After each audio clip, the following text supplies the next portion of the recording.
Alrighty, and welcome back to Star Wars Review, or Indiana Jones Review, as this is my review of Raiders of the Lost Ark, or Indiana Jones and the Raiders of the Lost Ark.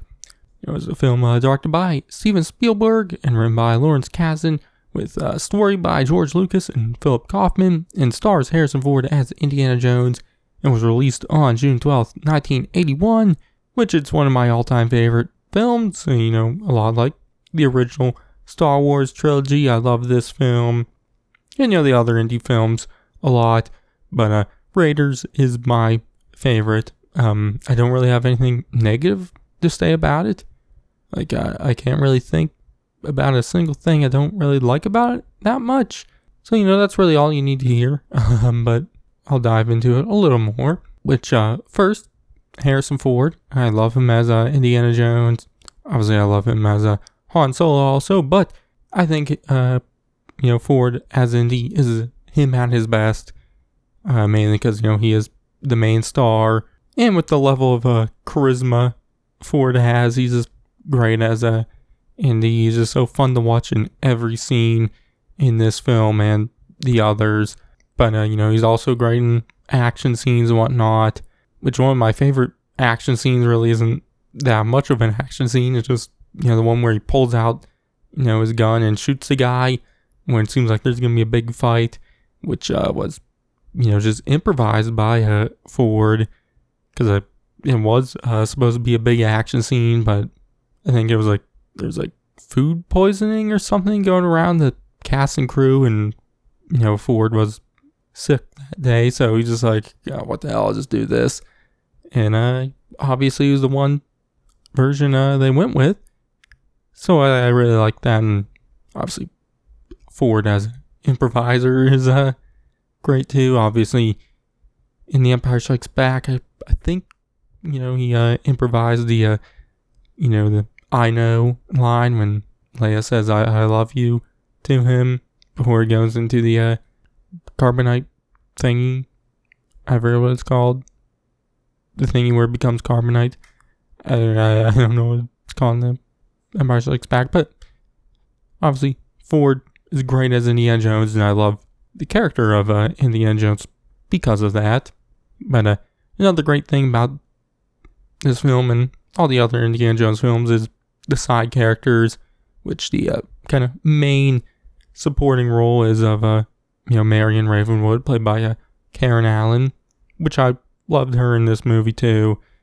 Just her chemistry with Indy and Ford is just great. I really love how not really your typical romantic partners, I guess, in a movie. So I really enjoyed the chemistry there, and obviously then all the other side characters. Really the biggest thing is I like their chemistry with Indy, which I guess is kind of the main thing. Like John Rhys-Davies as Sala is a great fun side character, but I also like his friendship with Indy and whatnot, and how fun it is to watch those two interact. And then obviously the villains of the movie, obviously Belloc, I guess, is kind of the main villain of the movie. Obviously there's Tot, is that his name? Also, which I always thought he was more scarier, mainly just because he kind of is. And Belloc is more of a rival character. He's really only a villain because he's a fucking Nazi. And is working for the Nazis and whatnot. That's what makes him a villain, and obviously a very evil villain at that. But if he wasn't a Nazi, he would just be a normal rival to Indy and whatnot. But some other characters, obviously there's Brody. He isn't in this movie as much. He appears more in The Last Crusade, but he's actually barely in this movie. But I like the little bit he's in. At the start, there's Satipo, I forget how to pronounce it, in the cold open, played by Alfred Molini. And I think it was his first theatrical film, which obviously he would go on to do, or to become a bigger actor. Obviously, he's probably most well known for his performance as Doc Ock in Spider-Man 2. But obviously, he's done a bunch of other great things.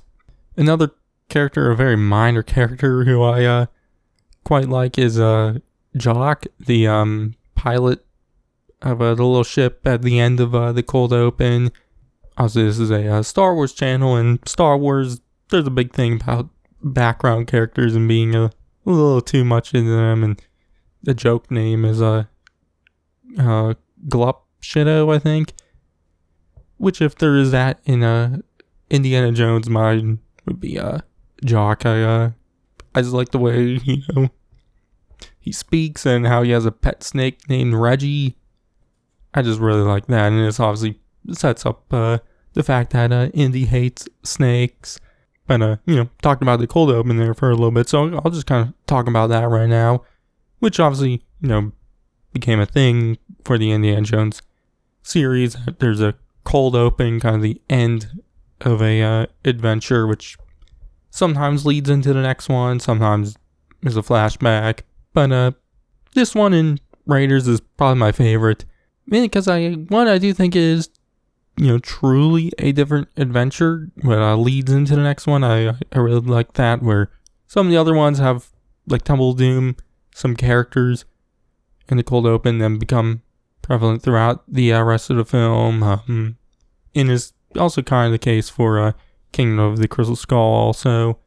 And obviously The Last Crusade is a flashback, and I think Dial of Destinies will be a flashback also, where this one, outside of Indy and obviously Belloc at the very end, none of the characters appear elsewhere, and there's a completely different treasure, what's a little more prevalent. So I just really liked all that about it. But also kind of just opening scenes kind of is setting up this character and franchise, is them walking through the woods, and then you see all the the title and the credits and whatnot, and then once all that goes away, the first shot of Indy kind of using the whip on the other dude's gun was really cool. I love that moment, one of my favorite moments of the movie. But another thing is that it kind of feels like a full act of the movie, and even though it's only like 10 minutes, maybe not even 10 minutes, so it is actually pretty short. Obviously the movie is, I think, about like exactly 2 hours. I could be wrong. It's somewhere around there, around the 2 hour mark. So obviously nowadays that's not a super long movie. In fact, nowadays sometimes that could be considered short, even though I think 2 hours is the perfect run time for a movie. After that, sometimes it can get a little too long, but that can kind of lead me into my next point, which is the pacing of the movie, which it is a pretty fast-paced movie. It is only 2 hours long, but it feels long in a good way, which shows just how great the pacing of the movie is, because of the direction from Spielberg, and also the editing from the editor, Michael Kahn, who's edited a bunch of movies for Spielberg, and I think he's edited all 4 of the Spielberg directed Indiana Jones films. But the pacing is just so great. It kind of just, I love how much it just kind of, there's one scene and it just instantly cuts right back into the adventure. Just perfect pacing there for a adventure film.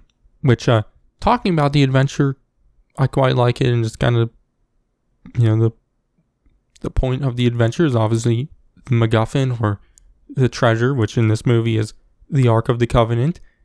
And I really, really love all that. It's probably my favorite MacGuffin of the Indiana Jones series, mainly because it is based on a what's believed to be a real life artifact. Obviously, if it is real, no one knows where it is, and for centuries now. And obviously, if it is real. There isn't the magical powers the movie says it has. But I also just really love the race in the movie for it, because Indy's trying to find it for the U.S. government, even though he thinks he's trying to find it for the museum. But Belloc's trying to find it for the Nazis. So I just love also that feeling, which kind of also goes back to the pacing and whatnot, and kind of why it's such a faster paced movie is because it is kind of a race movie. Both groups are trying to find it, and it's about who's finding it first. So I really enjoyed that. And obviously there's always been talk about how Indiana Jones doesn't really matter in this movie, because obviously the point was that Belloc and the Nazis would eventually find the Ark anyways and then open it up and they would die. But obviously Indy wasn't trying to kill Belloc and the others. He was trying to find the Ark before they do. So Indiana Jones is important to the movie. I just really find that criticism really stupid. In fact, I think I've already probably talked about it before on probably on other Indiana Jones videos I've made. So, sorry for that little rant, but I really like the Ark of the Covenant because of it being an actual real life, or believed to be real life artifact, and it's just cool looking. Obviously, it is kind of, the design is based off of images or drawings, what's believed to be what it looks like. So, and obviously the other Indiana Jones movies, some of the artifacts are fake. Obviously, The Last Crusade is kind of the Holy Grail, which is, a more believed to be real artifact. Outside of that, Temple of Doom, Kingdom of the Crystal Skull, and now Dial of Destiny, I don't think they really, they aren't real artifacts. I don't know if there's any, I'm actually not sure about Kingdom of the Crystal Skull, like how much real life inspiration was taken. Obviously, it's not alien. And obviously with the Ark of the Covenant and Holy Grail, doesn't actually have magical powers if they are actually real. Yeah, I feel like I've a little too long on about the MacGuffins, but the movie, just is one of my all-time favorites. Mainly just because it's a fun adventure film, but also has some great action scenes. I didn't really mention the action scenes too much. The boulder chase is great. The truck chase scene, that's probably like the longest one, which that's great too. Obviously, I mentioned the shooting to do with the sword one, the bar one, and Marion's bar, and where the hell was it? I forget the location where it is. So many great action scenes. Obviously, just outside of that, so many great scenes. Obviously, the ending scene when they do open up the Ark of the Covenant, and I really like that moment. Very scary and whatnot. So, really liked all that. Obviously, I like all the characters, even though, they aren't super deep characters, but they are a lot of fun to watch, and definitely the side characters and how they interact with Indy. Also, the score from John Williams, like always, is incredible. Just like Star Wars and every other movie he does, it's always a great score. Obviously, I love the main Indiana Jones theme. I like Marion's theme, and really just about everything else in, score-wise in the movie. So yeah, there's really nothing else I can think of right now to say. So I'm just going to end this one off here. My grade, this will get my very coveted S grade. I've only given one other time to The Empire Strikes Back, and I don't know if I'll ever give it to anything ever again. I doubt I will. Obviously, my grading scale, I kind of just pull it out of my ass. I really don't put too much thought into it. But the S rank is very coveted. This is only the second time I've given it. And, this is mainly Star Wars. I'm only going to be doing a couple Indiana Jones videos here, so I probably will never give it out again. So yeah, but anyways, I'm rambling on there now. But that's going to be it for this one. I do need to get around to doing reviews of the others, which will be coming out this week leading up to the Dial of Destiny, which my review for that one should be like Friday or Saturday. I'm going to see it Thursday. Very excited, but I'll see if I'll be able to get one out on Friday. Might wait till Saturday. Depends how quickly I can write up a review for that. But anyways, that's going to be for this one. I've been Czar's Review / Indiana Jones Review. I'll catch you guys in the next one. I don't believe in magic. But a few times in my life, I've seen things I can't explain. And I've come to believe it's not so much what you believe.